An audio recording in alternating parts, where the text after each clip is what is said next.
कोपरगाव तालुक्यातील सोनारी गोदावरी नदीपात्रात हजारो वर्षांपूर्वीचं पुरातन मंदिरासह महादेवाची पिंड सापडली असून ती पाहण्याकरता पंचक्रोशीतील नागरिकांनी मोठ्या प्रमाणात गर्दी केली आहे।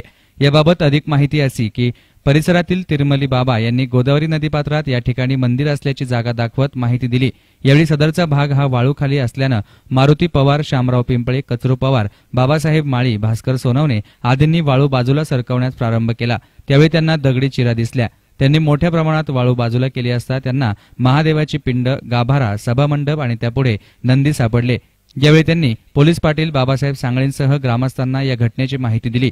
यावेळी गावातील ज्येष्ठ नागरिक धोंडीबा सांगळे आणि माजी सरपंच तथा संजीवनीचे संचालक रघुनाथ सांगळे यांनी या गावच्या इतिहासाची माहिती देत नदीनं प्रवाह बदलल्यानं सदरचं मंदिर हे वाळूखाली दबले गेल्याची शक्यता व्यक्त करत सदरचं मंदिर हे पुरातन काळातील असल्याचं सांगितलं।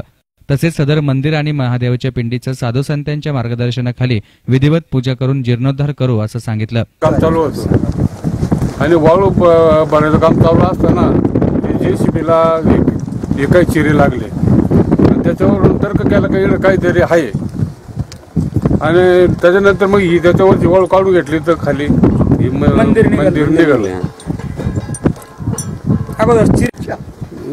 नदी त्या बाजूला होती, तो प्रवाह बदलून ती इकडून आली, तिकडचा प्रवाह बंद झाला आणि त्याच्यामुळं हे दत्ताचं मंदिर ते बरेच आमच्या वाळवडलेला ते आठवत होतं, पण हे मंदिर कोणालाच आठवलं नाही। हे अचानक प्रगट झालं पुरातन काळातलं म्हणजे फार नाथांच्या काळातलं पुराण मंदिर। साधू बोलावणार रमेश गिरी महाराज, अरविंद महाराज आणि यांच्याकडून मग गाईडच आम्ही घेणार मार्गदर्शनाखाली त्यांच्या।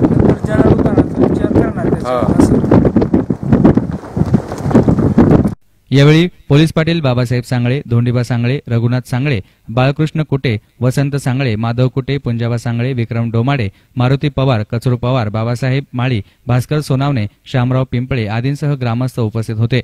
नदीपात्रामध्ये हजारो वर्षांपूर्वीचं पुरातन शिवमंदिर सापडल्याची माहिती पत्रकारांना विक्रम डोमाडे यांनी दिली होती। News reporter Yusuf Rangrez, S9 media, Kopargaon.